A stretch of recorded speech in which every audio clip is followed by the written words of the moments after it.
yo me pongo a grabar se ventea mucho y no, es molestoso, ¿sí? Entonces, si pueden grabarlo y pueden compartírmelo, por favor, ¿sí? Así yo lo publico en el Classroom, ¿ya? Para que lo tengan ahí, ¿sí? Entonces, lo que habíamos visto el día de ayer, en la anterior clase, es esto, ¿no? A ver, tema de encerpados, ¿no? Esto,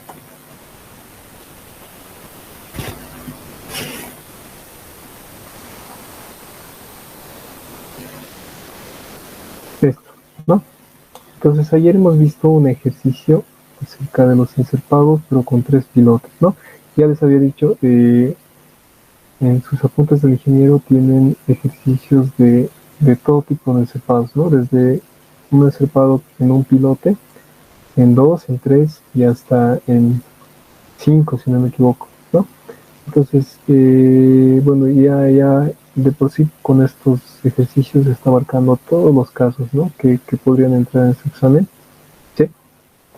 Y como yo les dije, voy a tratar, bueno, he tratado de abordar un caso muy especial que no estaba dentro de los apuntes, que era un encerpado de 3 pilotes, pero con solicitación de momento, ¿no? El eje sí tiene un encerpado, pero únicamente con esfuerzos axiales, ¿no? Lo busco aquí, ¿no? Este ejercicio solamente tiene esfuerzo axial, entonces, para variar un poco, ¿sí? Para abordar un campo más amplio, yo he hecho un ejercicio, pero con momentos, ¿no? Y es este, ¿sí? Y ayer, bueno, nos ha dado el tiempo para poder concluir el ejercicio. Al final hemos determinado todas las armaduras y la disposición, ¿no? Entonces, lo que hoy día quiero complementar a esto, ¿sí? Son 2 casos que nos falta abordar, ¿no? Encerpados con 2 pilotes y encerpados con 4 pilotes, ¿ya? No va a ser como un ejercicio porque sería muy largo, no daría tiempo, pero sí va a ser como un resumen de lo que tendríamos que hacer para analizar, diseñar y comprobar, ¿no? Ahorita este es un resumen que he hecho en base, obviamente, a los apuntes del ingeniero, ¿no? En base a este documento. Todo lo que está de manera textual, ¿sí? Con una descripción práctica, lo he resumido en estas diapositivas, ¿no? Que son solamente 5. ¿Ya? Entonces, como primer punto les voy a explicar todo esto para que lo tengan, es como formulario, ¿no? Para que lo tengan y lo puedan usar en sus exámenes, ¿no? ¿Ya? Y luego, si nos da tiempo, vamos a introducirnos al tema de gigaparedes. ¿Sí? Ok. Ya. A ver, voy a presentar esto.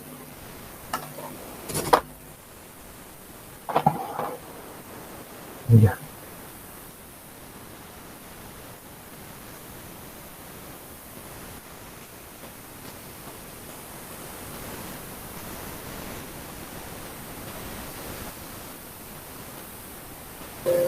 Ya. Ahora sí. Entonces, aquí tenemos un encerpado de 2 pilotes. ¿Sí?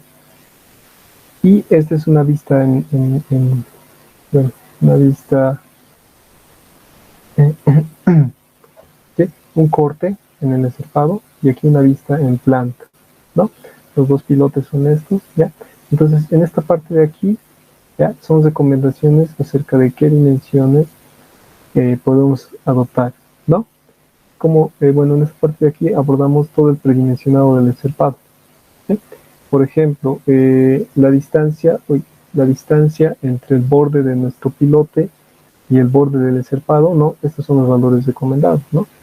Pi, que es obviamente el diámetro de nuestro pilote, partido en 2, ¿no? O 25 centímetros, ¿ya? Ahora, también me da, por ejemplo, dimensiones de mi recubrimiento mecánico en la parte inferior, ¿no? Que son bueno, que está entre 15 y 10 centímetros, ¿no? Si se acuerdan de cepados de 3 pilotes, el ejercicio que hemos hecho ayer, ¿no? Recomendados otros valores que son estos, ¿no? Que, bueno, lo he sacado de los apuntes del ingeniero, que, bueno, no varían mucho respecto a esto, pero es más práctico esto, ¿no? Me da valores más fijos, ¿no? Entre 5 centímetros y el valor de esta forma, ¿no? Raíz de pi por el diámetro de mi pilote dividido entre 10. ¿Sí? Entonces, más recomendable usar esto. ¿Ya? Esto lo he sacado, por ejemplo, de Jiménez Montoya, es una captura de su libro, ¿no? Lo que sí nos ha servido aquí es este valor, ¿no? El valor de nuestra altura, h, que podría ser entre 40, bueno, el máximo entre 40 centímetros y 1.5 del diámetro del pilote. ¿Sí? También este valor es recomendable. ¿Ya? Luego, también nos da valores para nuestro canto útil, ¿no? El valor de D, que tendría que estar entre los valores B menos B sub 0. B sub 0 es la distancia, bueno, la dimensión de nuestra columna, ¿sí? Y B es el ancho de nuestro encerpado, ¿ya? Esto también nos podría servir, por ejemplo, si es que en base a esto adoptamos nuestra altura, ¿ya? Esto nos podría servir para poder determinar qué ancho podemos utilizar, ¿no? Estas fórmulas de aquí. ¿Ok? Y eso, ¿no? Son comprobaciones que tenemos que ir haciendo, obviamente a medida que vayamos adoptando las dimensiones, ¿no? Son como un punto de partida para poder definir con qué dimensiones vamos a trabajar, ¿no? En el encerpado. ¿Sí? Generalmente en un diseño de este tipo de fundaciones profundas y superficiales, ¿no? Se parte en dos partes, ¿no? Una que es el diseño geotécnico, donde yo determino las dimensiones de mi fundación, ¿no? En este caso, por ejemplo, el número de pilotes, el diámetro que va a tener mi pilote y todo eso, ¿no? Tal y como lo hemos visto en la materia de fundaciones, de esa forma, ¿no? Luego ya viene el diseño estructural, que ya es determinar los refuerzos que necesita, ¿no? Cada elemento, sea el pilote o el encerpado, ¿ya? Y ahí es donde nosotros entramos, ¿no? Con la materia Ordenador Armado 2, en determinar el refuerzo y realizar algunas comprobaciones, ¿sí? Ahora, en la parte de aquí abajo, ¿ya? También tenemos algunas recomendaciones acerca de la altura, ¿sí? En este caso aquí determinamos el canto útil, tal y como lo hemos hecho en el anterior ejercicio, ¿sí? Aquí hay una recomendación para determinar este canto útil. ¿Para qué? Para evitar hacer la comprobación acotante, ¿no? Yo les dije, en todos los elementos que hemos ido estudiando, a partir de losas, de zapatas y todo eso, ¿sí? Siempre evitamos que la estructura o el elemento estructural tenga un refuerzo acotante, ¿no? ¿Por qué? Porque económicamente no es factible, ¿sí? ¿Sí? Y también funcionalmente, ¿no? No es factible, ¿ya? Debido a que el hormigón es muy bueno para resistir esfuerzos acortantes. Y por eso en la mayoría de los elementos estructurales se evita tener un refuerzo acortante, ¿no? Excepto en vigas, obviamente, ¿no? Entonces es un buen punto de partida para poder determinar con qué altura voy a trabajar, ¿no? Y Jiménez Montoya, obviamente esto lo sacado de Jiménez Montoya, ¿sí? Nos da esta fórmula, ¿ya? Es como, obviamente es un dato previo, ¿sí? O sea, para predimensionar, ¿no? ¿Qué nos dice Jiménez Montoya? Que el canto útil puede ser igual a ND. ND es la dirección que tenemos, ¿no? Que pasa de la columna al encerpado, ¿sí? La dirección última, dividida entre 500 por B. Y B es el ancho que tenemos del encerpado, ¿sí? En este caso, como es un encerpado de dos pilotes, que puede ser básicamente como un elemento lineal, ¿sí? Podemos tomar directamente este dato, ¿no? Pero en el caso de un encerpado de tres pilotes, como hemos visto el de ayer, ¿no? Era más como un elemento superficial, ya no como un elemento lineal como está aquí, ¿no? Entonces, en ese caso, tendríamos que tomar un perímetro crítico, ¿no? Como lo hemos hecho en el ejercicio de ayer. A ver, lo tengo aquí.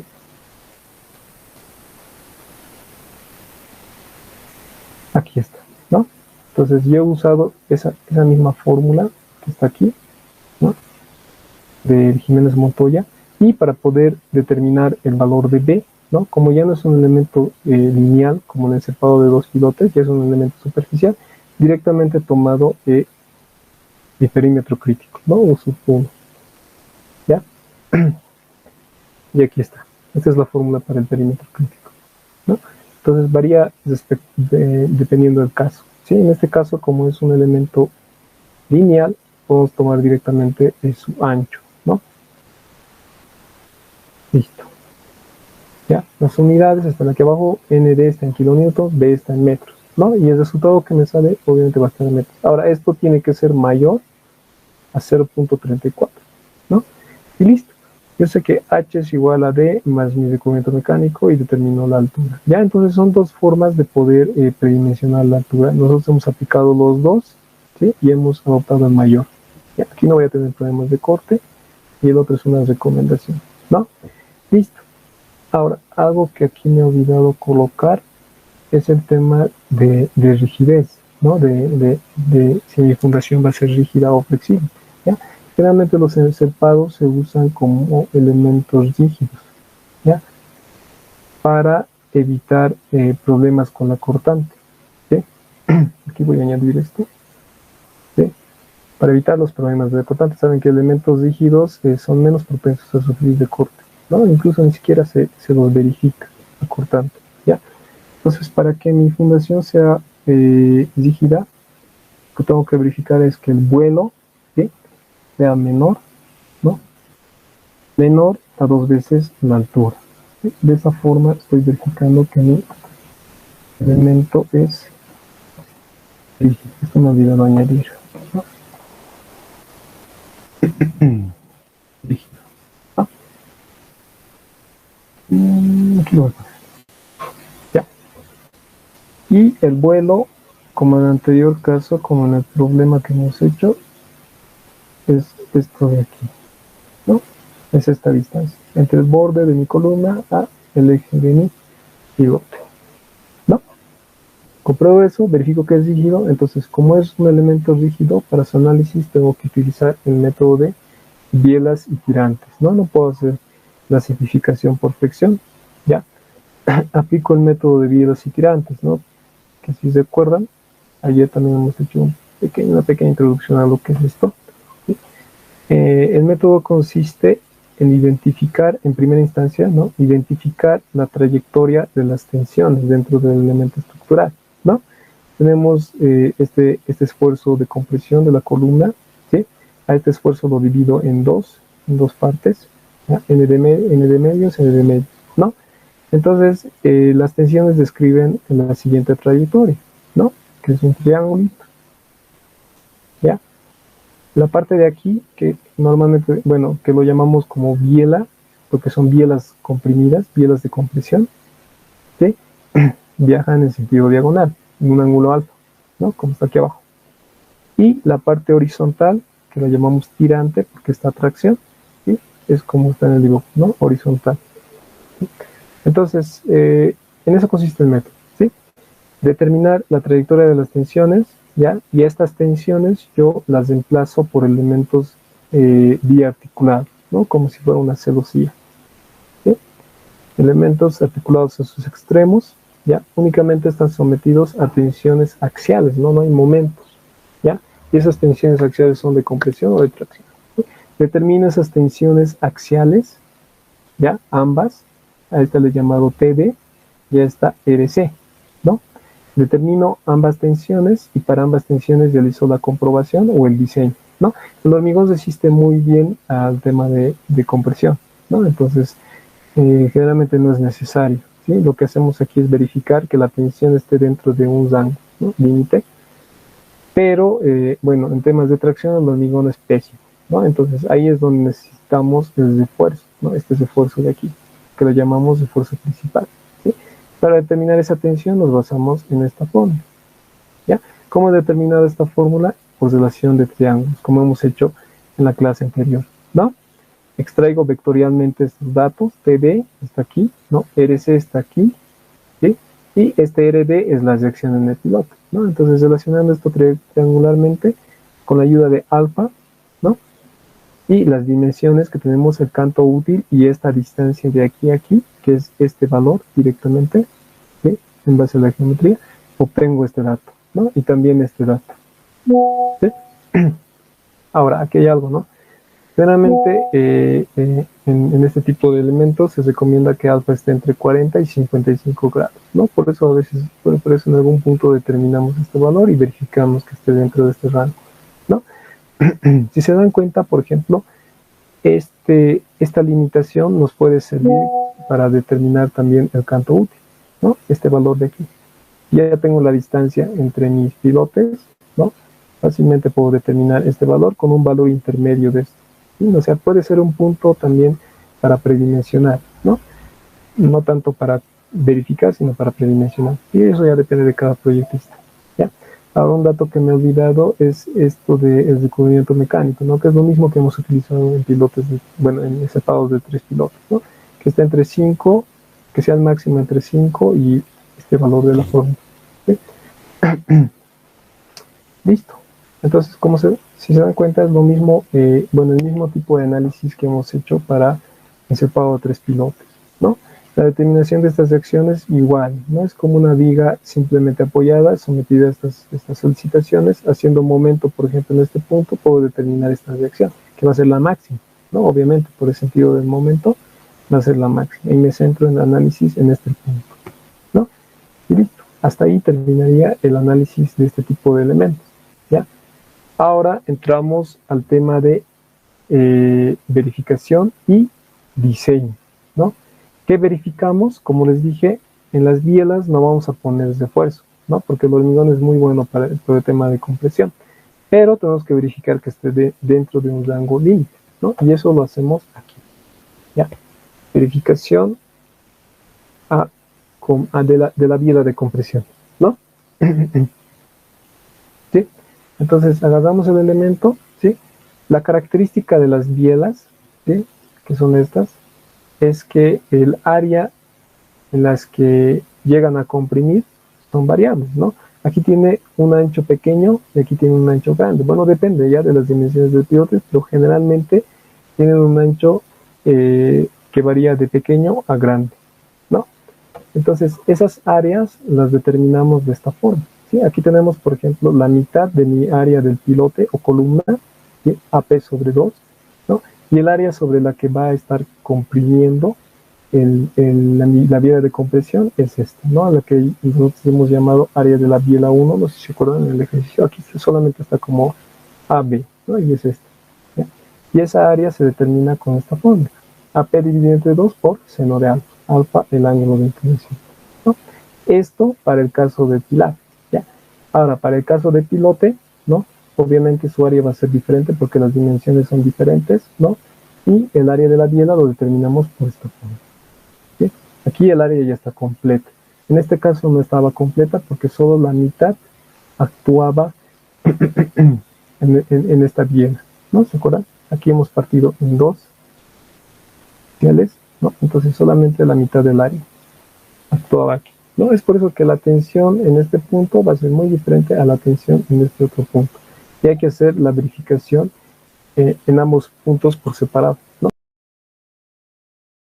El pilar o la columna, ¿sí? A la que hemos llamado tensión CD, ¿no? De la biela en el pilar, ¿no? Esto es igual a RC sobre AB. RC, si recuerdan, determinábamos con esta forma, ¿no? Y AB es esta forma, ¿no? Reemplazando nos da esto de aquí, ¿sí? Y tenemos que verificar que esto sea menor o igual a 1.4 por este factorcito de seguridad, ¿no? Por la resistencia a compresión del hormigón, ¿no? Porque está comprimiendo, ¿sí? Ahora, este factorcito de seguridad tiene que tener estos dos valores, ¿no? Entre estos dos valores, ¿sí? Para un caso excepcional, utilizamos 0.95, ¿no? Más recomendable. ¿Okay? Y el otro sector, que es el del pilote, ¿no? Igual es RC sobre AB, y AB es este valor. Entonces es lo mismo. Ahora, aquí la tensión admisible es muy diferente a la del pilar, si se dan cuenta, ¿no? Es mucho más pequeña, ¿ya? Eso es debido a todas las tensiones que se generan aquí, son muy diferentes. Por ejemplo, aquí tenemos esta tensión RD, que es como de compresión, tenemos la tensión RC igual compresión, pero también tenemos una tensión de tracción, ¿no? En esta parte, este TD, ¿ya? Entonces, debido a la suma de estas tensiones, la capacidad del hormigón cambia, ¿no? Es muy diferente aquí. Aquí ya tenemos que todos son en compresión, entonces la capacidad del hormigón es mucho más grande, ¿sí? Por eso es que son diferentes estos dos, ¿ya? Entonces, eso en cuanto a la verificación de tensiones, ¿ya? Otra cosa que tengo que tener en cuenta, obviamente, es el diseño de la armadura desde fuerza principal, ¿no? Aquí he determinado el TD, que es mi tensión, la tensión que se está aplicando en esta parte, y a eso tengo que aplicarle un refuerzo, porque el hormigón no resiste tracción, ¿no? Entonces, para determinar la armadura, directamente me baso en esta fórmula, ¿sí? Es directo, ¿no? No es como el diga, que tengo que determinar el momento último y todo eso, ¿no? No es directo, ¿sí? Así es el método de Violasi tirante, ¿sí? Entonces, AS es igual, aquí hago un incremento de un 15%, y esto es por el método, ¿sí? Que para encerpados de 2 pilotes, mediante ensayo se ha demostrado que se rebasa un 15% la solicitación que he determinado, ¿no? Por eso se coloca 1.15% de TB, ¿no? Ya. Y este FYD tengo que procurar que sea menor a 400 megapascales, que como les decía, esto es por temas de fisuración, ¿no? Cuando aplico el método de vías y tirantes no realizo una verificación de fisuración, ¿no? Entonces, para poder controlar eso, limito directamente la fluencia del láser, ¿sí? Ya. Y esto debe disponerse, ya aquí dice, esencialmente en más de un 85% de la armadura en los rangos definidos por los pilotos. O sea, yo puedo colocar esta armadura directamente en el ancho de los pilotos y disponer el 100%. ¿Sí? Y como mínimo tengo que garantizar, si es que no me da obviamente los espaciamientos, como mínimo tengo que garantizar que el 85% esté en ese espesor, ¿no? A ver, una vista en planta, puedo decir, voy a rayar, tengo que garantizar que como mínimo la armadura esté un 80% en ese ancho, ¿no? Y el restante, obviamente, en estas partes, ¿sí? Lo más recomendable que esté 100% aquí, ¿no? Pero por temas de espaciamiento a veces no podemos garantizar eso, ¿sí? Con eso especifico lo que está aquí. Igual, ese criterio lo he sacado de los apuntes de ingenieros, si quieren pueden dar una chicadita, está ahí, ¿no? Listo. Entonces, como ayer lo veíamos, no solamente tengo que disponer de estas armaduras principales, ¿no? Las que están aquí, ¿ya? No solamente tengo que colocar estas armaduras, ¿no? Sino también tengo que colocar armaduras complementarias, ¿no? Que me va a ayudar por temas de agrietamiento y todo lo demás, ¿no? Cambio de temperaturas, de tracción, fisuración, esfuerzos adicionales, etcétera, etcétera, ¿no? Toda la explicación obviamente está en el documento de ingeniero. Aquí directamente he agarrado las fórmulas sobre las que puedo determinar estas armaduras, ¿no? Pero sí, bueno, sería bueno que ustedes le den una leidita y entiendan por qué es necesario estas armaduras, ¿no?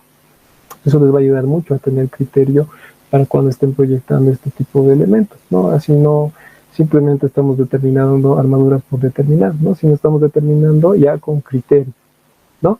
Por eso esto solamente es un formulario, ¿sí? No lleva nada de teoría, ¿ya? Entonces, las armaduras que llegan a ayudar, a ver dónde están mis ojos. Aquí. Además de la armadura principal, tengo que colocar 3 armaduras complementarias, ¿sí? Mi primera armadura complementaria es la armadura que va en la cara superior de mi encerpado, en la parte superior, ¿no? Que es la que está pintada con verde, ¿ya? Y esta armadura superior tiene que ser mayor al 20% de mi armadura principal, ¿no? Directamente. Es como una armadura distribuida, ¿ya? Luego tengo 2 armaduras, ¿ya? Que lo muestro también en esta imagen de aquí, ¿sí? ¿Ya? Tengo una armadura horizontal, que es tipo estribo, que es básicamente lo que está pintado de amarillo, ¿no? En la imagen, ¿ya? Que se coloca de manera horizontal, ¿ya? Y aquí en esta imagen es esta de aquí, ¿sí? Esta armadura horizontal, que generalmente se lo coloca como tipo estribo, ¿no? Puede dividirse esta armadura en varias familias, si es que mi encerpado es grande, pero lo más habitual es colocarlo simplemente como un estribo, ¿ya? Y esta armadura la determino, bueno, la llamamos armadura de piel, ¿no? Como en vigas, ¿sí? Y esta armadura la determino con esta forma, ¿sí? 0.075 de B, siendo B el ancho de mi encerpado, ¿no? Listo, es como una cuantía, ¿no? Si se dan cuenta, es 75 por 1000 por B, ¿no? Ya. Ahora, esta fórmula también la utilizo para determinar otras armaduras verticales, que es mi tercera armadura, que es la que está pintada con azul, ¿no? Que es esta de aquí, o esta de aquí, ¿ya? que de igual forma es como tipo estribo que llega a amasar todas las armaduras, ¿no? Tanto horizontales como las armaduras principales, ¿ya? Y para eso, como les dije, utilizo también esta forma, ¿no? O sea, las dos armaduras van a ser lo mismo, ¿ya? Listo. Ahora, además de determinar la cantidad de armaduras, ya, tengo que controlar el espaciamiento, ¿no? Aquí estoy dividiendo la armadura sobre espaciamiento, como lo hacía en estribos, en vigas, ¿no? Lo mismo, ¿no? Y tengo que controlar sus espaciamientos, y para controlar eso está esta tablita, ¿no? Por ejemplo, para las armaduras de piel, ¿sí? Tengo que controlar este rango, ¿no? Que sean menores a 2 tercios del canto útil o 20 centímetros, ¿no? Esta es una recomendación que nos da el INCE, ¿no? Que sean mayor a 8 centímetros, obviamente para que no haya problemas con el vaciado y todo eso, ¿no? Para que no se agregue el hormigón y todo eso. ¿Sí? Eso para las armaduras de piel. Ahora, para los estribos verticales, que son estos de aquí, ¿sí? Es diferente, ¿no? 15 centímetros o directamente esta forma, ¿sí? Siendo I el diámetro de mi pilote, ¿no? Y de igual forma, aquí nos indica en posiciones distintas de los pilotes, ¿no? Podemos directamente colocar 20 centímetros. ¿Qué nos dice esto? ¿No? Me voy a poner en otra imagen. ¿Sí? Esos estribos verticales los vamos a colocar de esta forma, ¿no? Aquí, y aquí, y aquí. ¿Sí? Entonces, esos requisitos de espaciamiento, los que me refiero aquí, son únicamente sobre los pilotes. O sea, aquí, lo que he dibujado aquí. ¿Ya? Fuera de estos, o sea, los que están ya por aquí, ¿no? No hay tanto una exigencia muy grande, ¿no? Nos indica que simplemente puede ser directamente 20 centímetros el espaciamiento. ¿Ya? Eso es lo que indica aquí. De los pilotes tiene que respetarse esto. Pero fuera de los pilotes puedes colocar directamente 20 centímetros o menor, ¿no? Y listo. Ya es mucho más sencillo que los de 3 pilotes. Si se dan cuenta, 3 pilotes eran más armaduras, ¿no? Es mucho más sencillo y no es tan complicado, ¿no? No es nada complicado. ¿Ya? Eso sería entonces en cuanto a los reservados de 2 pilotos, ¿ya? Ahora, otro tema que nos faltaba ver son los reservados de 4 pilotos, ¿sí? Que es lo que muestro en esta imagen, ¿ya? Ahora, entonces, para supradimensionado, ¿sí? Es lo mismo, ¿ya? Yo he usado los mismos criterios, obviamente en elevación, ¿sí? Los mismos valores de esto, ¿no? El recubrimiento y la altura, ¿ya? La limitación por cortante de la misma forma es esto, ¿no? Aquí otra vez voy a tener que usar el perímetro crítico, ¿ya? ¿Por qué? Porque ya es como un elemento tipo losa, ¿no? Es un elemento bidireccional que trabaja en 2 direcciones, no es un elemento unidireccional como en el caso de 2 pilotes, ¿no? Entonces eso me va a ayudar a poder determinar un canto útil para no requerir una comprobación acortante, ¿sí? La misma forma, ¿ok? Y otra vez aquí procuro que mi encerpado sea rígido, ¿no? De la misma forma tengo un vuelo, ¿sí? Y verifico que ese vuelo sea menor a 2 veces la altura, ¿ya? Muy recomendable, ¿sí? Y como va a ser rígido, otra vez el método de bielas y tirantes, ¿ok? Y el principio es el mismo, ¿sí? Determino las tensiones principales de compresión y de tracción, ¿ya? En este caso es de esta forma, porque tengo 4 reacciones, aquí 1, 2, 3, 4 reacciones, ¿sí? Y las tensiones viajan de esta forma, ¿no? Los que están segmentados son en compresión y los que están en línea entera son en tracción, ¿no? Y ahí es donde requiero mi armadura de refuerzo, ¿ok? Entonces, este caso es el caso genérico, no solamente está sometido a un esfuerzo axial, sino también tenemos un momento, ¿no? Entonces, debido a este momento, debido al sentido, las reacciones aquí y aquí, que voy a llamar, lo he llamado RB, ¿no? Aquí igual RB, son las mismas, ¿no? Por la simetría de la estructura. Y aquí tengo RA, y aquí atrás RA, ¿no? Entonces, para poder determinar esas reacciones, como una viga simplemente apoyada, hago la isostática y determino, ¿no? 5. Ok, como dije, esta va a ser la sección máxima. ¿Ya?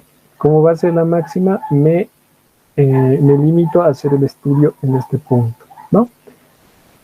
Entonces, para hacer el análisis de este tipo de encerpados, ¿sí? Lo divido en dos, ¿ya? Los que están sobre el eje XX, obviamente los que son paralelos al momento MD, ¿sí? Donde existe momento, y los que son en el sentido YY, en donde no existe momento, o sea, perpendicular, ¿no? Esta parte, ¿ya? Los que son en el sentido XX, ¿ya? El análisis se hace de la misma forma que hemos hecho en encerpados en dos pilotes, ¿sí? Lo mismo, divido en dos, ¿ya? Dos cargas axiales, ¿sí? Y lo único que varía respecto al anterior caso es esta distancia, ¿sí? La distancia desde mi borde de la columna hasta la línea de acción de esta solicitación, ¿no? Del axial NB. ¿Sí? En este caso ya es 0.15, en el anterior caso creo que era 25, ¿no? 0.25, un cuarto. ¿Ya? Esa es la única diferencia. ¿Sí? Entonces, como esto vale 0.15, el otro extremo que sobra, ¿sí? Vale 0.35, ¿no? Y trabajo con eso. ¿Ya? Lo demás es lo mismo, por ejemplo, el RC es lo mismo, el RD máximo dividido entre seno de alfa, ¿sí? En PD ya varía un poquito, ¿no? Agarro el 0.35 y el M, ¿no? Obviamente me baso en la elevación triangular y todo eso. Y así es como determino las dos tensiones. ¿Ok? Y, a ver, ¿qué más? Sí, eso sería todo. Y en el sentido YY, ya, otra vez cambia esta distancia, ¿no? Aquí era 0.15, ¿sí? Para cuando hay momento, pero como ya no hay momento, esto cambia a 0.25, ¿ya? Aquí ya no tengo momento, solamente tengo la carga axial, ¿sí? Y entonces aquí varía esta distancia, ¿sí? Y en la fórmula varía esto. Es la única variación que en ese sentido es muy diferente a este TD en el sentido X, ¿no? Este es el X, esto es el Y. Y el RC es lo mismo, ¿ya? Listo. Eso es lo único que varía, ¿no? Siempre recomendamos que alfa esté entre 40 y 55, ¿no? Y listo. Entonces, ahí terminaría el análisis, ¿no? Solamente varían las fórmulas, ¿ya? Y pasamos a la verificación de la vía de compresión, como en el anterior caso, ¿no? Entonces, las áreas son las mismas, ¿sí? Si se dan cuenta, y estas fórmulas prácticamente son las mismas. Las limitaciones, de la misma forma, son lo mismo, ¿no? El valor de KR por ir entre estos dos, elegimos ese siempre, en la mayoría de los casos, el 0.95, ¿no? Lo más recomendable. ¿Ya? Entonces, verificación a la vía de compresión no cambia nada. Es prácticamente lo mismo.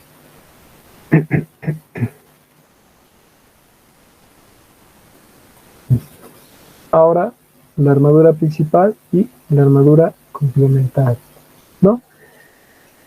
Ya, dentro de los apuntes de ingeniero, no había una recomendación, a ver, me dejan verlo un cacho. Y no he enfatizado tanto en una recomendación de armado, ¿sí? No como en los anteriores casos, ¿sí? Solamente este punto de aquí, ¿no? Entonces, la recomendación de armados que les estoy mostrando aquí, ya, es del Jiménez Montoya, ¿ya? A ver, ¿qué tenemos? La armadura principal, esta de aquí. Aquí ya no coloco los 1.15 que he colocado en el caso de encefados de dos pilotes. ¿Por qué? Porque era un caso único, ¿no? Para el encepado de dos pilotes. No abordaba el caso de cuatro pilotes o de tres, ¿no? Entonces por eso no se coloca aquí. Directamente TD sobre FY. Y FY como siempre menor a 400, ¿no? Esta armadura entonces únicamente se coloca de esta forma, ¿no? Solamente en estas bandas. Aquí, aquí, ¿no? Aquí va a ser un tipo de armadura porque el TD es diferente, ¿no? Y aquí va a ser otra armadura, ¿no? Porque el TD es muy diferente en otro caso. ¿Sí? Se coloca mallas de ese tipo. Todo esto es mi armadura principal. Ahora, debemos disponer una armadura secundaria que vaya en las demás zonas, ¿no? En esta parte, en estas franjas. ¿Sí? Y esta armadura secundaria nos indica tiene que ser mayor a un cuarto de la armadura principal. ¿Sí? O el 25%, ¿no? En ambos sentidos, ¿no? En X y en Y. ¿Ya? Ahora, esta armadura secundaria, esta fórmula, no solamente nos ayuda a las armaduras que les he indicado aquí, ¿no? Sino también para determinar estos cercos. ¿Ya? Este es un corte, el corte AA, ¿no? Este corte, ¿sí? Y tenemos que colocar unos cercos que rodeen únicamente a la armadura principal, ¿no? En ambos sentidos, ¿ya? Y es otra armadura secundaria, ya es la armadura vertical en este caso. Y para determinarlo utilizo la misma fórmula, ¿no? Y como siempre, tenemos que disponer una armadura superior, ¿no? En la parte de arriba. Y esta armadura superior, el 10% de mi armadura principal, ¿no? Fácil de determinar, en ambos sentidos, obviamente, ¿no? Y listo, es mucho más simple. Las recomendaciones de Unidades Montoya son mucho más prácticas, ¿no? Ahora, algo que me he olvidado colocar aquí, a ver, lo voy a completar ahorita. A ver, vamos.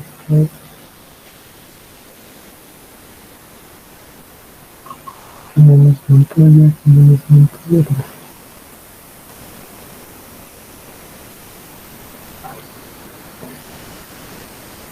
A ver, a ver, a ver.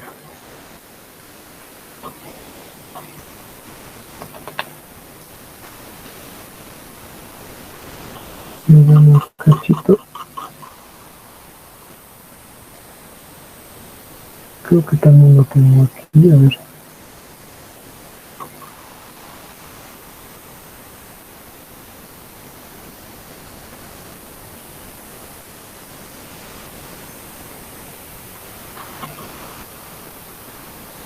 Aquí está. ¿Sí?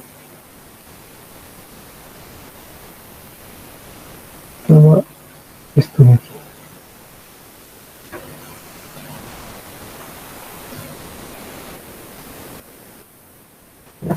He olvidado completar esto. Es el ancho de la faja o de la banda de mi armadura principal, ¿no? ¿Qué ancho puedo adoptar aquí? Este ancho, ¿no? Este ancho, que como en pilotes, bueno, como en 3 pilotes, lo que hemos hecho ayer, ¿no? Se determina de esta forma, ¿sí? Aquí está mi pilote, del borde proyecto 45 grados, ¿no? Y la intersección entre esta proyección y el centro de gravedad de mi armadura, ¿sí? Y termino el ancho, ¿no? Ahora, obviamente, como es el centro de gravedad, esta distancia va a ser directamente el descubrimiento mecánico, ¿no? Lo que determino en un punto anterior, ¿ya? Entonces, este ancho, o el BF, como hemos denominado, va a ser igual al diámetro de pilote más 2 veces mi descubrimiento mecánico, ¿no? Lo mismo que hemos hecho en separados de tres pilotos, ¿no? Así es como se determina. Lo demás es armadura secundaria. ¿Ok? Y con eso terminaremos el tema de encerpados. ¿Sí? Ya, entonces en su examen, a ver, es muy probable que entren de cualquier tipo, ¿no? De 2 pilotes, 3 pilotes y 4 pilotes, ¿ya? Entonces, como lo notan, el principio para determinar las tensiones y todo eso son casi similares, ¿no? Entonces se puede generalizar un poco para tener en el proyecto, estudiarlo un poco, repasarlo, ¿no? Perdón, para el examen, ¿no? Repasarlo un poco y tenerlo, ¿no? Como he notado, no es tan complicado, solamente es utilizar bien las fórmulas, ¿sí? Y al final colocar bien las armaduras, nada más, ¿sí? Más sencillo que el diseño, por ejemplo, de zapatos y todo eso, ¿ya? Solo que tiene varios tipos, eso es lo desventajoso, y para cada tipo van cambiando las fórmulas, ¿no? Eso nos vemos. ¿Sí? Entonces, si tienen alguna pregunta, pueden hacerla ahora, ¿no? Yo les voy a pasar el PDF ahora.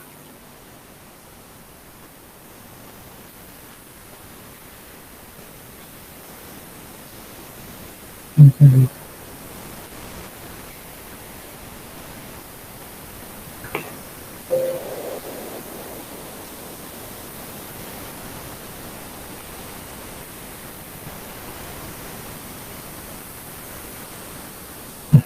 el PDF, ¿sí? Entonces les paso esto en unos minutos y continuamos, ¿sí? Si no hay preguntas, podemos pasar al tema de vigas pared, ¿ya? A ver.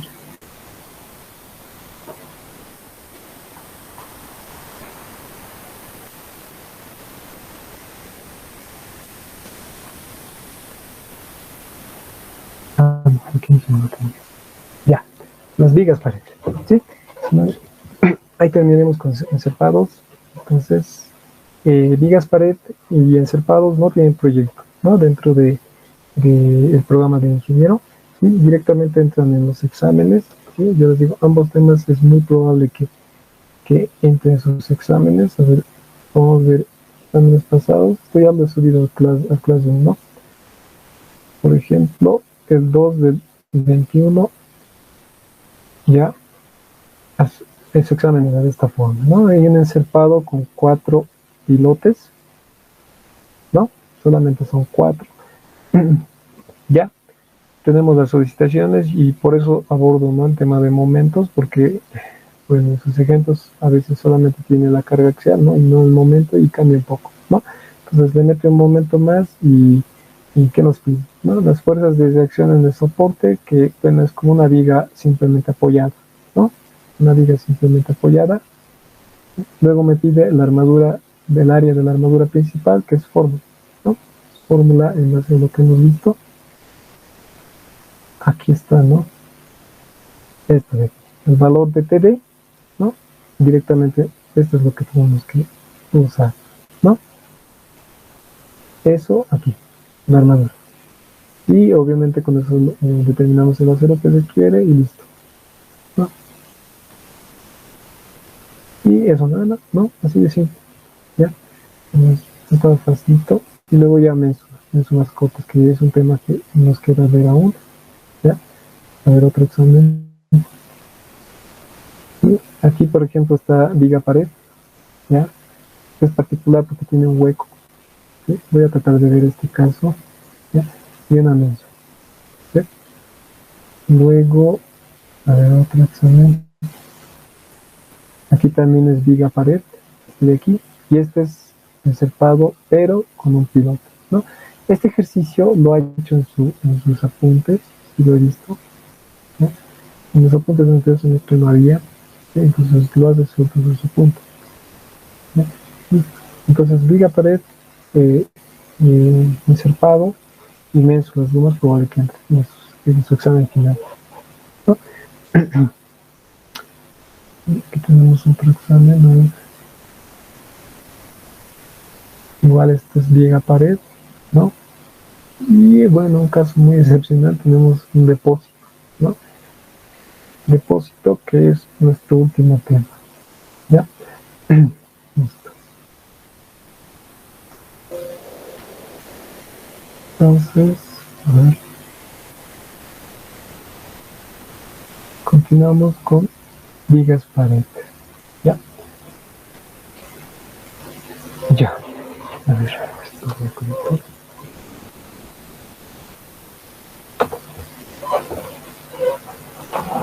A ver.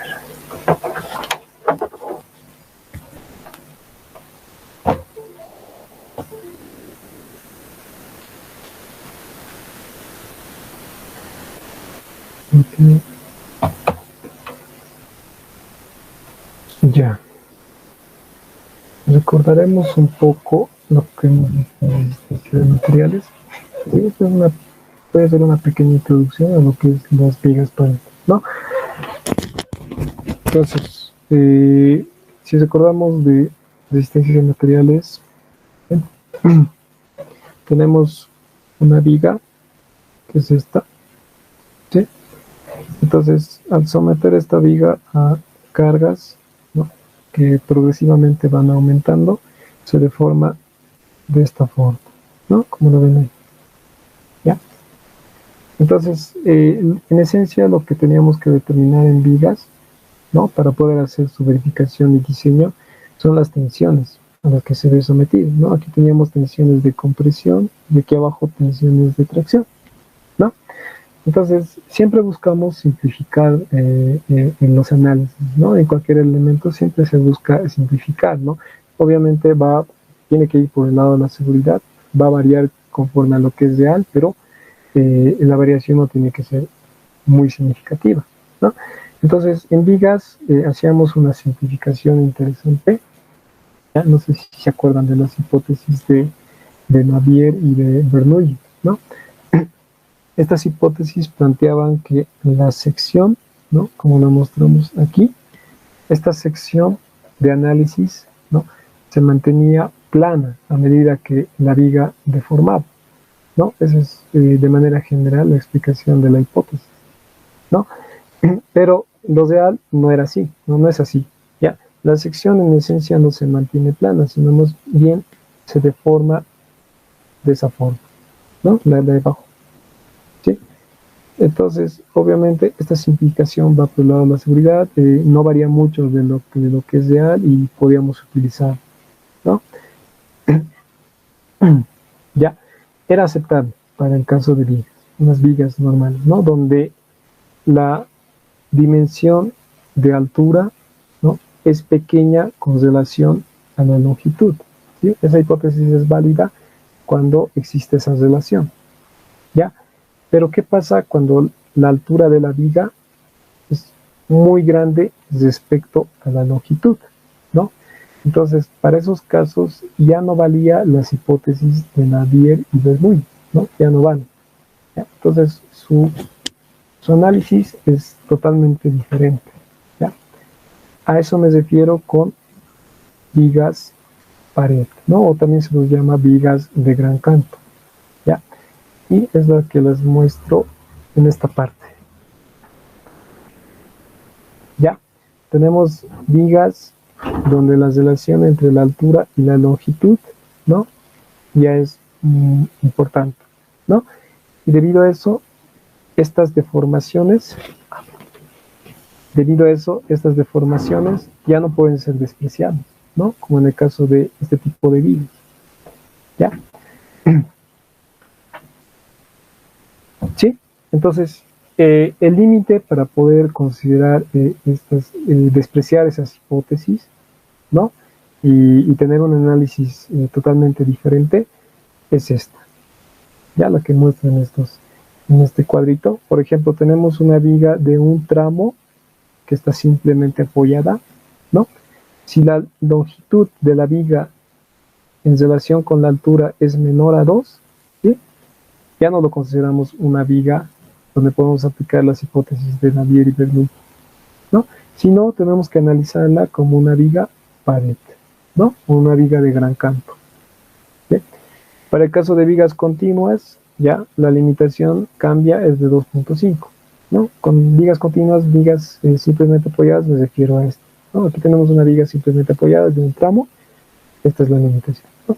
Y vigas, obviamente, con 2 o más tramos, ¿no?, usamos el 2.5, ¿ya? Ahora, para el caso de vigas en voladizo, ¿no?, es un poco diferente, ¿ya? Si la longitud de volado y la altura de, ¿no?, es menor a 1, entonces ya se considera como una viga pared, ¿sí? Entonces, en el lado izquierdo, por ejemplo, tengo diferentes vigas, pero en el lado derecho, ¿no?, tengo diferentes vigas con diferentes relaciones de altura-luz, ¿no? Si se dan cuenta, por ejemplo, aquí tengo una relación luz-altura de 4, ¿no? Aquí 2, 1 y así sucesivamente, ¿sí? Entonces, aquí, por ejemplo, muestra cómo se distribuyen las tensiones dentro de mi viga, ¿no? Aquí puedo aplicar la simplificación del Bernoulli-Navier. ¿Por qué? Porque la distribución de tensiones es lineal, ¿no? Pero a medida que voy aumentando la altura, ¿sí?, esta distribución ya cambia de forma, si se dan cuenta, ¿no? Cambia de forma, ya no es lineal, ya no se aplica las hipótesis de Navier y Bernoulli, entonces su análisis es totalmente diferente. ¿Ok? En eso consiste el análisis de vigas-Pareto. ¿Ya? Ahora, en esencia lo que pasa aquí, por ejemplo, si se acuerdan, esto es mi brazo de palanca, ¿no? La distancia entre la resultante de la compresión y la tracción la llamábamos brazo de palanca, ¿no? A medida que vamos aumentando la altura, este brazo de palanca disminuye, ¿no? La distancia es mucho más pequeña en relación a la altura. ¿Ya? Por eso su análisis tiene que ser totalmente diferente. ¿Okay? Entonces, para poder diseñar este tipo de vigas, ¿sí?, hay diferentes métodos, ¿no? Por ejemplo, hay un método, el de la EHE, ¿no?, donde hacemos el análisis de bielas y tirantes, ¿no?, como hemos hecho en tema de encerpados y zapatas, ¿sí? Analizamos, por ejemplo, las cargas que llegan aquí, ¿sí?, y tomamos las tensiones en compresión y en tracción, ¿sí?, y lo analizamos como una celosía, ¿no? Obviamente las articulaciones van aquí, aquí, aquí, aquí. Sí, el método de bielas y tirantes, el que usa la EH. ¿Sí? Ese es un método, es una forma de determinar. ¿Ya?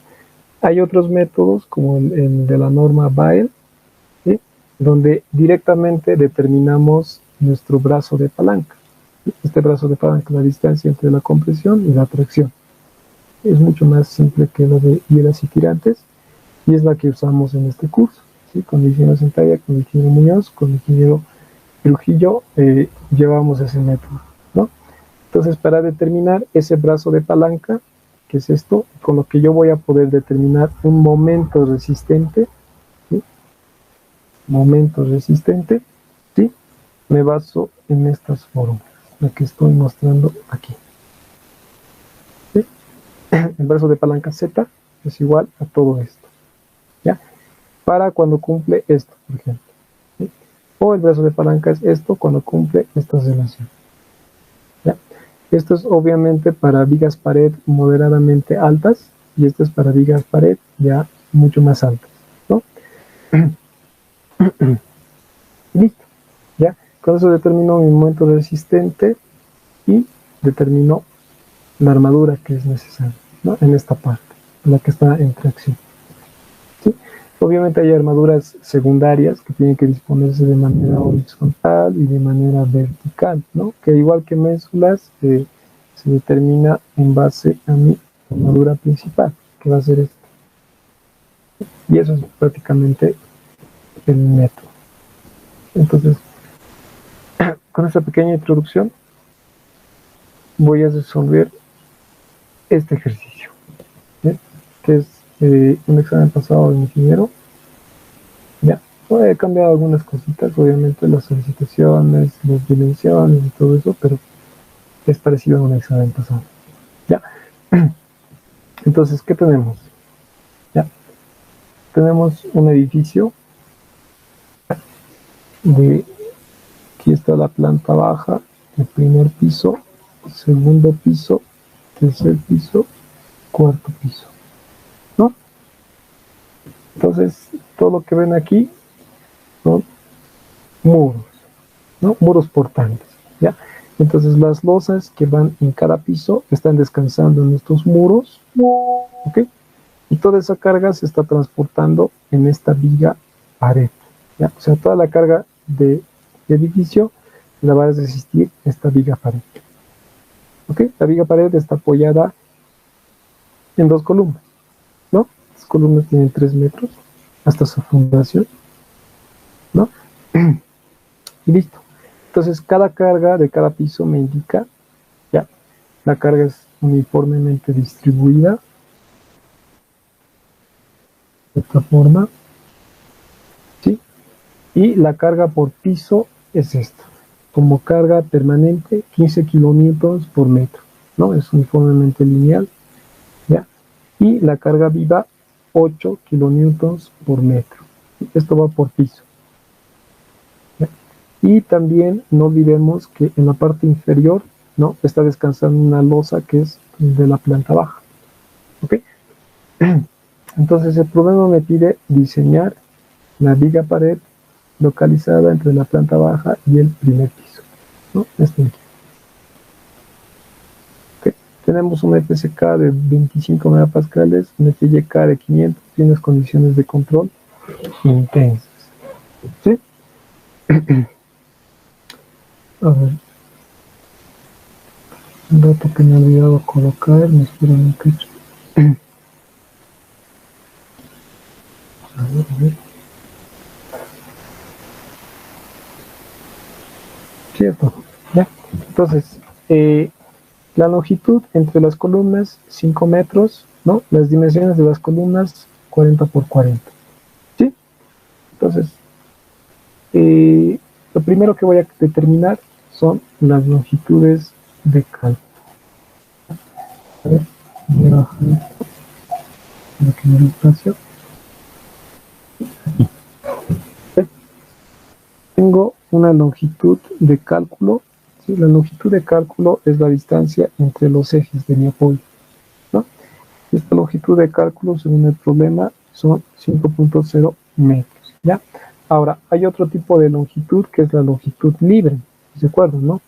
Es básicamente la distancia entre los bordes de mi columna, lo que llamábamos L sub 0, ¿no? Entonces, este L sub 0 va a ser igual, ¿no? A estos 5 metros menos los 0.40 de la columna, ¿no? Y esto me da 4.60 metros. ¿Sí? Para el análisis de cálculo necesito ambas longitudes. ¿Sí?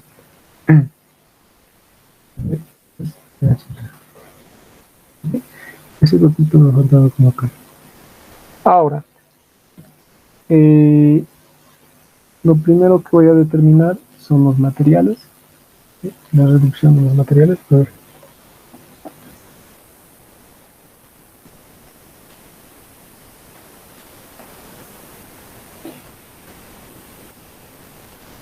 Ya.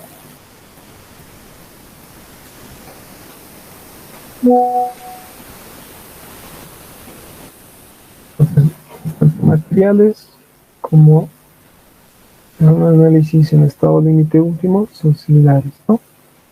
A lo que hemos visto hasta ahora. FCD igual al FCK sobre 1.50, ¿no? Ya.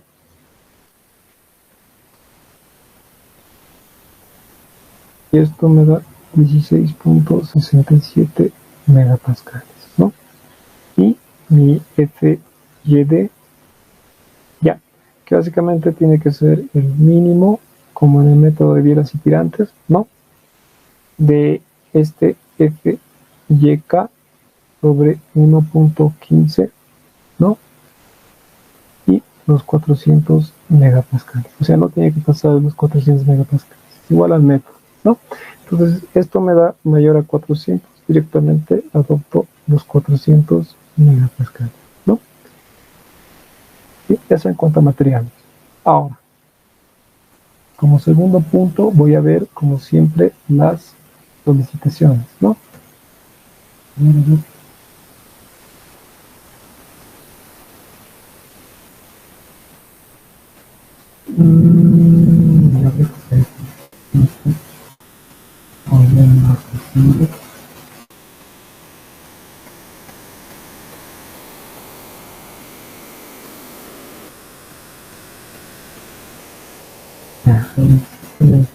Voy a cerrar esto.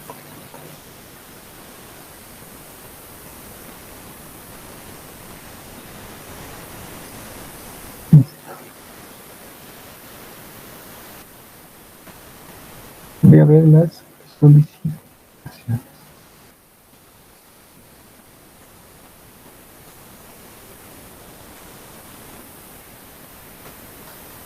Ya.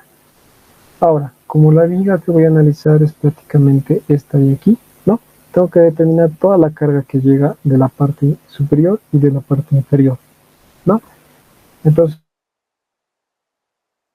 como cargas permanentes, ¿sí?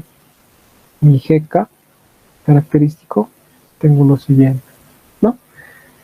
Tengo primero, por ejemplo, el peso de todos los muros, ¿sí? Ah, un dato, me estoy olvidando, ¿sí? Antes de entrar a esto, ¿ya? Obviamente, el espesor del muro que necesito para determinar su peso propio, ¿no? No es un dato que me va a dar el problema, ¿no? Es un valor que yo tengo que obtener, ¿ya? Y se obtiene mediante predimensionamiento, ¿ya? Pero para poder determinar este valor como predimensionamiento, necesito la carga que llega a la viga. Entonces, es un dato como que iterativo, ¿ya? Porque necesito esto, a la vez necesito la carga, ¿ya? Entonces, en principio, voy a adoptar un valor de B sub 0, ¿ya? A ver, voy a colocarlo aquí. Voy a, como primer valor, voy a suponer que esto vale 15 centímetros, ¿sí? Como tanteo. Y con eso voy a determinar el peso propio de todos los muros, ¿ya? ¿Cuántos muros tengo? 1, 2, 3, 4 muros, ¿no? Entonces, mi carga por peso propio va a ser los 25 kilonewtons por metro cúbico, ¿sí? Por ese B sub 0, a ver, aquí lo voy a poner como fórmula. B sub 0, ¿no? Por H, la altura de los muros, que es 2.75, ¿no? Metros, y por 4, ¿no? Porque son 4 muros. Eso en cuanto al peso propio. Más, vamos a ver, ¿qué tengo? Tenía una carga permanente que llegaba por las losas, ¿no? Las losas que se apoyan en cada piso, ¿no? Entonces, esta carga permanente es de 15 kilonewtons por metro, o sea, 15 kilonewtons por metro, por ¿cuántos pisos son? A ver, voy a contar. Tengo 1, 2, 3, 4, 5 pisos, ¿no? Contando con la planta baja. Entonces, aquí lo multiplico por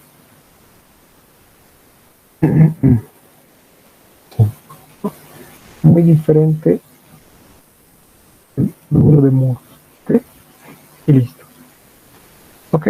Entonces, como voy a hacer un proceso iterativo, voy a dejarlo esto como fórmula, ya en el markup voy a ir iterando, ¿sí? Sigo con la carga variable. La carga variable, QK, va a ser igual, ¿no? La única carga variable que llega es la que es transmitida por los pisos, ¿no? Estos 8 kilonewtons. Entonces, esto va a ser 8 kilonewtons por metro, ¿sí? Por el número de pisos que hemos utilizado aquí, ¿no? A ver, entonces, esto con el valor de 15 centímetros, que es 0.15, ¿cuánto me da? A ver. 116.25 kilonewtons por metro. Kilonewtons sobre metro, ¿no? Y la carga variable, 40, ¿no?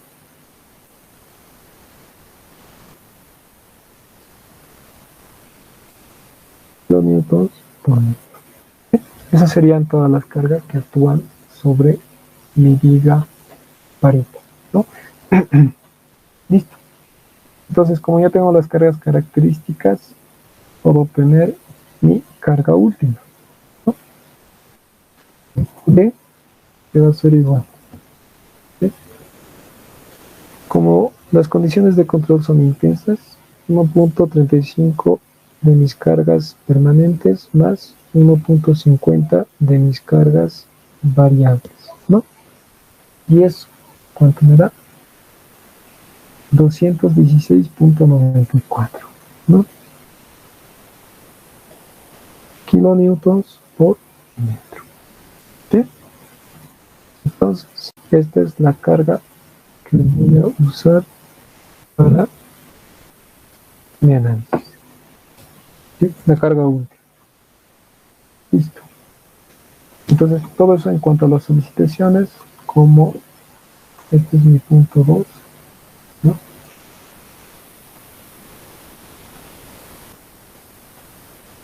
Y como punto 3 voy a ver la geometría, ¿no? Ya, ¿por qué lo estoy viendo después de las solicitaciones? Porque como les dije, el espesor del muro, ¿sí?, depende de las cargas que llegan, ¿ya? Porque voy a hacer una comprobación de pandeo, ¿sí?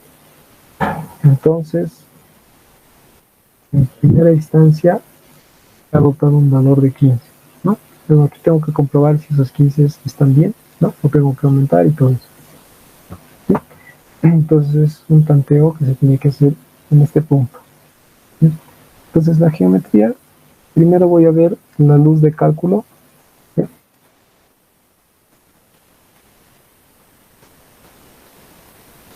¿Ok? En la luz de cálculo tengo que verificar, bueno, para determinar la luz de cálculo es lo siguiente, ¿no? Este tiene que ser el mínimo entre los dos siguientes valores, ¿no? 1.15 de la longitud libre, ¿no? La longitud de cálculo, ¿sí? El menor de estos dos valores, ¿no?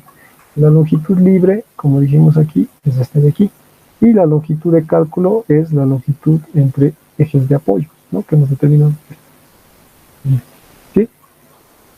Entonces, 1.5 de la longitud libre de estos 4.60 que hemos determinado aquí es lo siguiente, ¿no? Vamos a ver 1.15 de sub 0 no determinado. Bueno, aquí lo voy a determinar.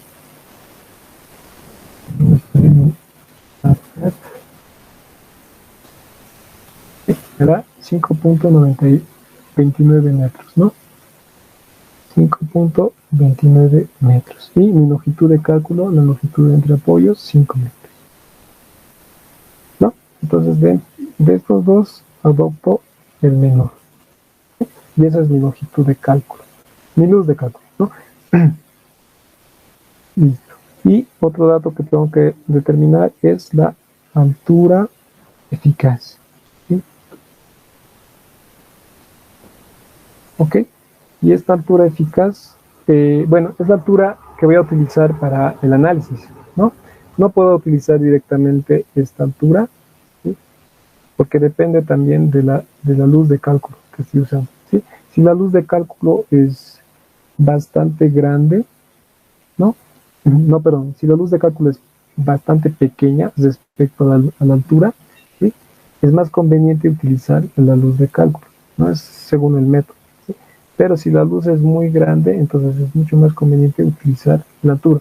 Esto va relacionado, por ejemplo, con la distribución de tensiones, ¿ya?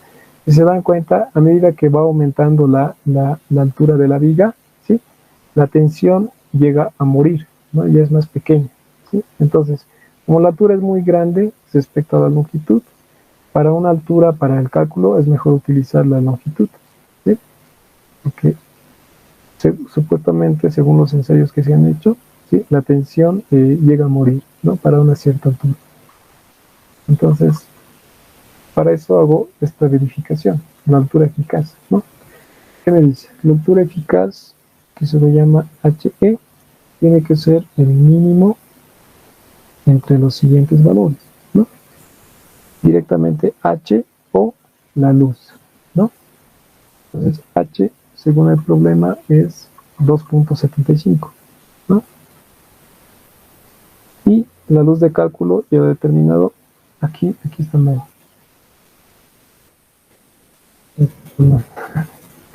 La menor es esta, ¿no? Entonces, mi luz de cálculo, 5.0 metros, ¿ya? Y entre estos dos, elijo el menor, 2.75, ¿no? Como les dije, si la luz es lo bastante pequeña, ¿sí?, es mejor utilizar este valor, ¿no?, por la distribución de tensiones, ¿sí? Eso en cuanto a la geometría. Ahora, Otro dato que tengo que determinar es el espesor mínimo.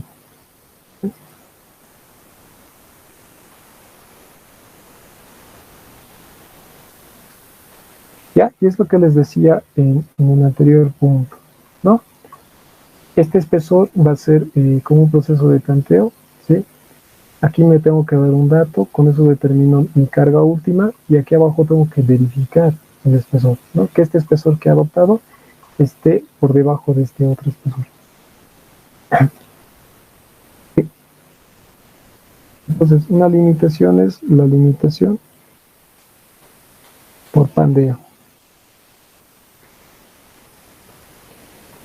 ¿Ya?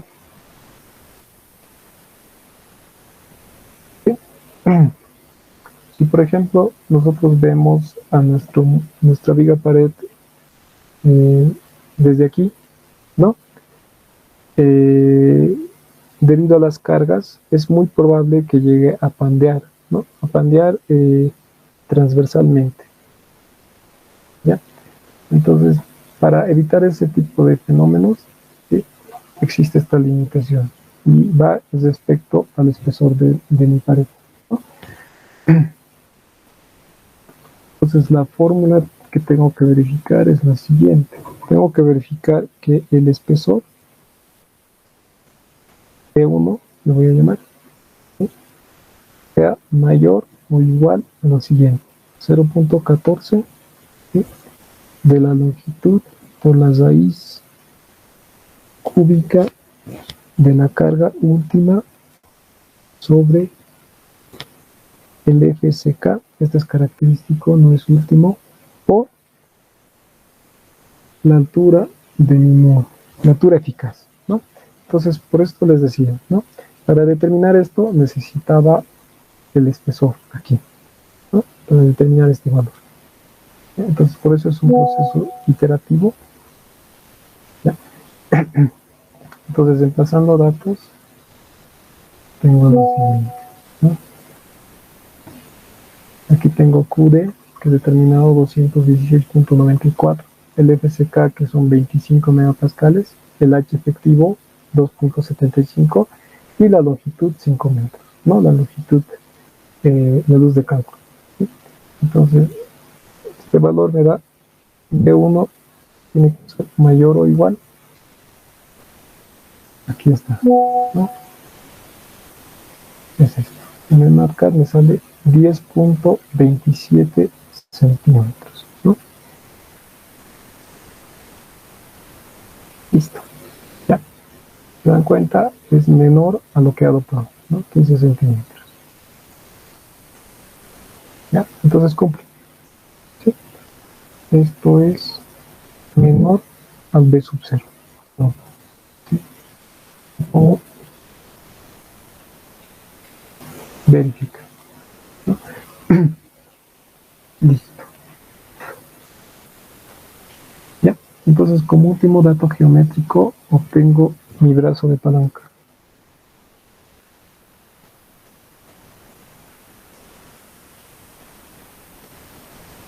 Ya, les dije, hay dos métodos para poder para poder analizar las vigas pared, ¿no? Un método que es el método de vigas y tirantes, el cual usa la norma EH, ¿no? Que es un poco más complicada, y otro método que es de la Bail, el que estamos en el curso, es el de determinar este brazo de palanca, ¿no? Determinar este brazo de palanca y con eso determinar un momento resistente, ¿sí? Para poder determinar la armadura, ¿ya? Entonces, ese brazo de palanca se determina en base a estas relaciones. A ver, creo que lo tengo aquí, o copiarlo directamente. Es esto.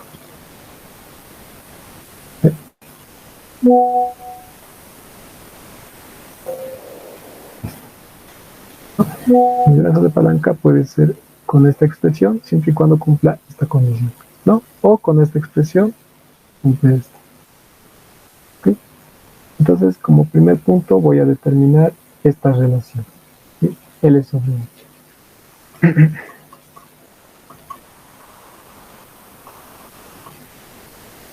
Ya.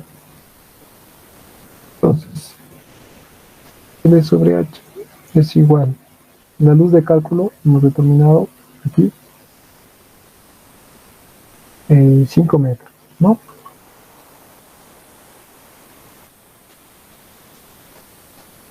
Y mi altura eficaz 2.75. Sí, y esto me da, a ver,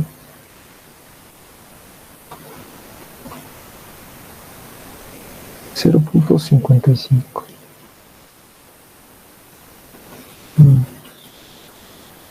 Entonces está dentro, esto está mal, ¿no? ¿De dónde sacaba esto? Ya, aquí esto está mal. Sí, no es 2 esto, es 0.55.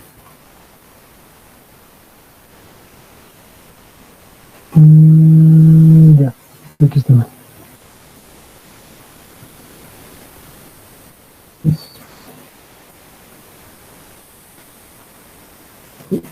A ver.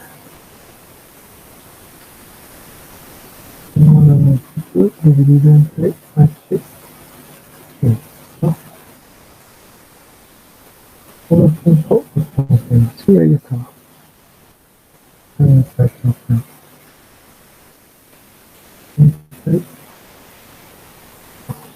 entonces está dentro de este rango, ¿sí? Por lo que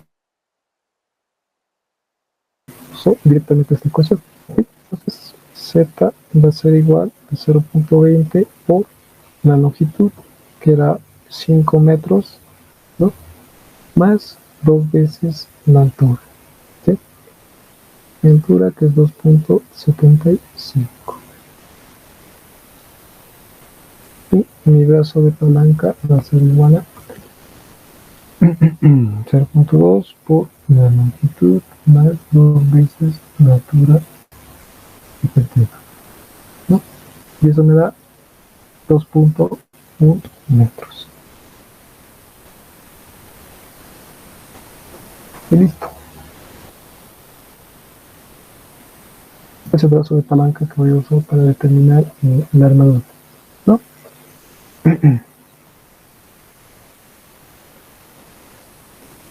Ya, como punto 4 voy a hacer la determinación de las solicitaciones.